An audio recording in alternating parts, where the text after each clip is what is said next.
Hello from the 51st International Film Festival for Children and Youth that takes place in Zlín, Czech Republic. And I'm here with a Canadian actress, Stana Katic, who is a member of the main jury. So this is your first time in the jury. What is it like to be on the other side of the barricade, I mean, as a critic? You know what, this one in particular, it feels kind of like I'm a part of like the Model United Nations program, because there are people, filmmakers from all across the globe working on this one. So it's been really interesting to sit at the table and discuss films from different histories and different kind of perspectives on the world in general and on what makes a great film for children and about children. It's been very stimulating. I've really been enjoying the experience and the colleagues that I've been able to meet here. And how do you look at the films? What is the main criterion? Well, we're looking at a couple of things. We're not exclusively saying let's entertain children. We're also saying what is a great story about children. What is something that we want to leave the world with? So that has been a way of kind of navigating our way through some of the films. And then, you know, we have jury members who are directors, who are composers, and then I'm an actress. So we all approach filmmaking from different angles, and we all pay attention to different elements of each story. And that becomes a point of discussion, and it becomes something that we all collaborate on when we're choosing the films that we think are the ones that we want to give the Golden Slipper to. And do you argue a lot, or is there agreement? No, we are a series of four totalitarian dictators who are in complete agreement. Okay, so you have seen many children's films. What do you think about contemporary children cinematography? You know, the thing that is I mean, really obvious here is that the world in general has some amazing stories to tell. There are films from Korea, from Sri Lanka, from the Czech Republic, from Germany, France, and Belgium, so on.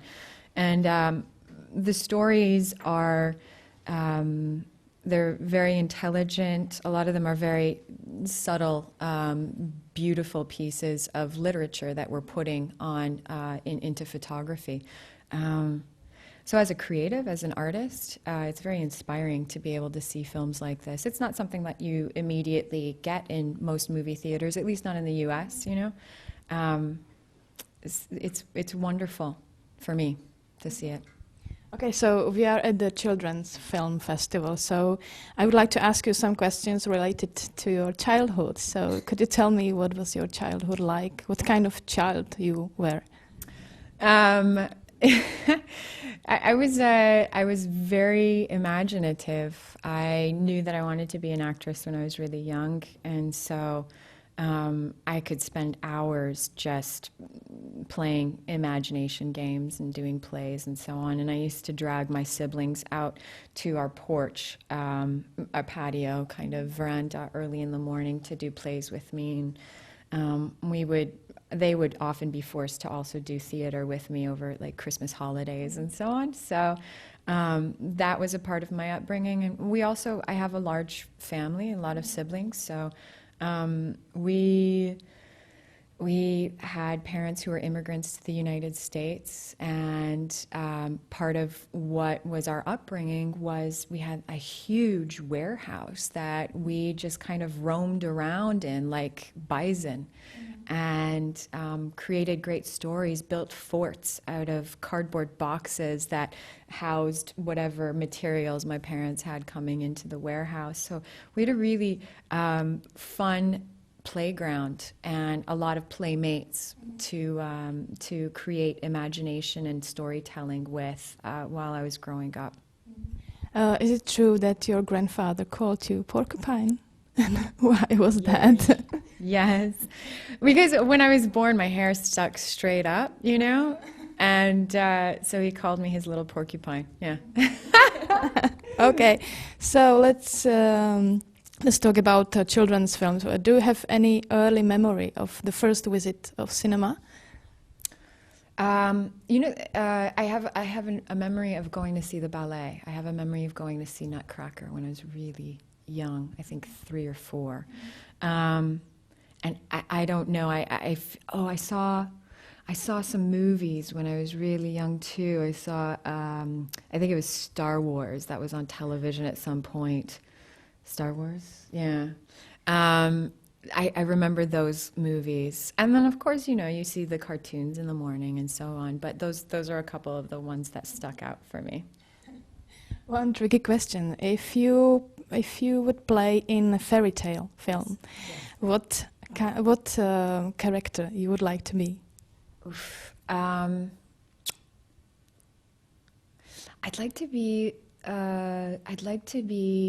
a character that helps a child grow. Maybe I don't want to be the mother character that babies the child, but maybe is that kind of sorceress that pushes the child to grow into their better self. That'd be cool. Okay, so what was the strangest thing? I'd like to have pointy ears at some point. That would be really nice too. Pointy ears, like in the Lord of the Rings? Yes. Yes. And maybe I can fly. If we start on this path, we're never going to finish this interview. Let's keep going. Really imaginative. Well, okay, so what was the strangest thing you had to learn for your role? For a character that I played? Oh yeah, I had to learn how to kill someone using a Navy SEAL technique, so I had to knife a person up. That was odd. I'm trying to think if there's been a lot of things that have been really weird, Science, I always have to ask science questions about things if I have to, speak something scientific or whatnot. But yeah, I think so far probably just killing somebody with a knife. And how about the jump in the 4 Lovers Only? Were you afraid? Yes. But I was excited too. And it was fun. And, once I did it the first time, I could have done it 50 times again. It was...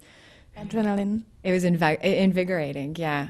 But by that first moment where you're looking down and that thing is just like that, it was crazy, yeah. Okay, just one question about Castle. Castle is kind of buddy movies. And is there any movie couple you like the best? I love Katharine Hepburn and Spencer Tracy. I do love the Thin Man series. I love the way William Powell and Myrna Loy were together. I like Katharine Hepburn with Cary Grant. So that kind of stuff, I think. A lot of the classics right now, that's what's coming into mind in the moment. Okay, so the last question. Is there any role you would die for? Mm-hmm. Yes. Where do I begin? I think Cleopatra would be an amazing character to play. I know that they're making the film with Angelina Jolie. Well, that's what I hear, so she's very fortunate. Antigone would be amazing to play. Kate in Taming of the Shrew. Eleanor of Aquitaine. A pirate. There's this pirate. God, what was her name again? Annie something. I forget it right now. But she was a pirate that was alive in the 1800s, and I thought she was fascinating because she ran away from home when she was like 14 or 15, and she lived like around Florida and New Orleans. And I'll remember her name as soon as we're done with this interview, I'm sure of it. So yeah, there's a whole list of people that I think would be really interesting to play. Okay, so thank you very much for coming to Zlín, for being with us, and we are looking forward to seeing you again in Zlín.